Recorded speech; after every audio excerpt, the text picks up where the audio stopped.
এবার ভোটটা যেন সুস্থ এবং শান্তিপূর্ণভাবে হয় এবং একটা উৎসব মুখর পরিবেশে হয়, এই জন্য আমাদের সব ধরনের চেষ্টা থাকবে।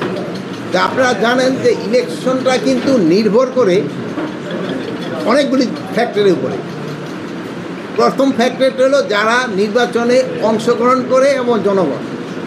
নির্বাচনে যারা অংশগ্রহণ করতেছে তারা যদি চায় নির্বাচনটা শান্তিপূর্ণভাবে হোক, তবে কিন্তু নির্বাচনটা শান্তিপূর্ণভাবে করা খুবই সুবিধা। তারপরে ধরেন নির্বাচনের জন্য অন্যান্য ফ্যাক্টর, ইলেকশন কমিশন একটা ফ্যাক্টর, তারপরে আপনার এই প্রশাসন একটা ফ্যাক্টর, তারপরে আমাদের এই আইন শৃঙ্খলা বাহিনী একটা ফ্যাক্টর, আর সবার উপরে হলো তো জনগণ।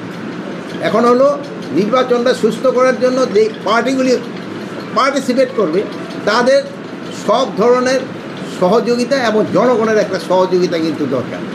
তাদের সহযোগিতা ছাড়া নির্বাচন সুস্থ এবং শান্তিপূর্ণভাবে করানো অনেক সময় কষ্টকর হয়ে যায়। আর এই কেন্দ্রটা দেখার উদ্দেশ্য হলো আমাদের আছে। এবার আমরা চাচ্ছি ভোট কেন্দ্রে যারা এই গত 3 ইলেকশনে যারা ভোট দিতে পারে না, ইয়াং ভোটাররা, তাদের জন্য আমরা একটা আলাদা বুথ করার চেষ্টা ভাবনা করা হচ্ছে। মেয়েদের জন্য আলাদা বুথ থাকবে, ছেলেদের জন্য আলাদা বুথ থাকবে।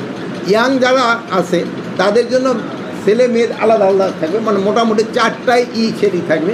তাই এই স্কুলটা আমি দেখলাম যে এটা পরিবেশও বেশ ভালো এবং বেশ বড়। এখানে যা আছে এখানে প্রায় 1000 লোকের উপরে মনে হয় ভোটার হবে।